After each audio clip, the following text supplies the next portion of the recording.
বিষয়ে আজিৰ ডেটত তেখেতৰ যোৱাকালি যিখন প্ৰেছ মিট দিলে সেই প্ৰেছ মিটখন তেখেতে পটাছিয়াম চাইনাইড খাইছে বুলি মই কৈছোঁ। তেখেতে প্ৰেছ মিটখনত কোনো তেখেতৰ ষ্টাডি নাছিলে, তেখেতে প্ৰেছ মিটখন কৰাৰ আগতে কোনো আলোচনা কৰা নাছিলে বা তেওঁক যিজনে এডভাইচ দিছিলে দিয়াসকলো তেওঁক সঠিকভাৱে দিব পৰা নাই।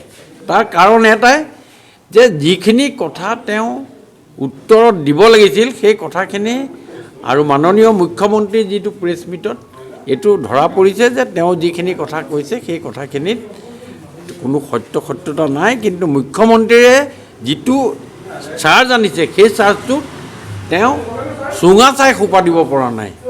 সেইকাৰণে আজি জনমানসত লাহে লাহে গৌৰৱ গগৈ যে বিলীন হৈ যাব লৈছে এই কথাটো প্ৰমাণ হৈ গৈছে।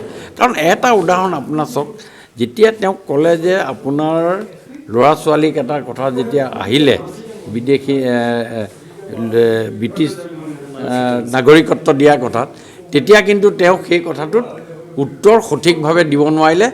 ছেটিছফেক্টৰী উত্তৰ নাই। আপোনালোক সাংবাদিকসকলেও এই গোটেই কথাটো জানিছে যে এজন ব্যক্তিয়ে যেতিয়া উত্তৰ দিয়ে সেই উত্তৰখিনি কেনেকুৱা হয় আৰু সন্তোষজনক হয় নহয় আপোনালোকে নিজে উপলব্ধি কৰিব পাৰিব। মই এজন ৰাজনৈতিক ব্যক্তি হিচাপে মই কৈছোঁ, নিউট্ৰেল লৈ কৈছোঁ যে তেওঁ কোনো ধৰণৰ সন্তোষজনক উত্তৰ যোৱা সাংবাদিক মেলখনত দিব পৰা নাই।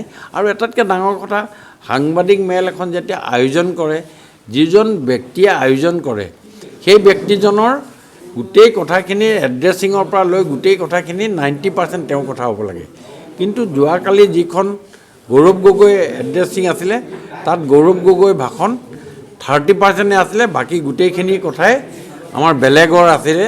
সেই কথা কাৰণে মই ক'ব খুজিছোঁ যে কালি তেখেতৰ যিখন প্ৰেছ মিট হৈছিল, সংবাদ মেল হৈছিল, সেইখন বুমেৰাং হৈছে।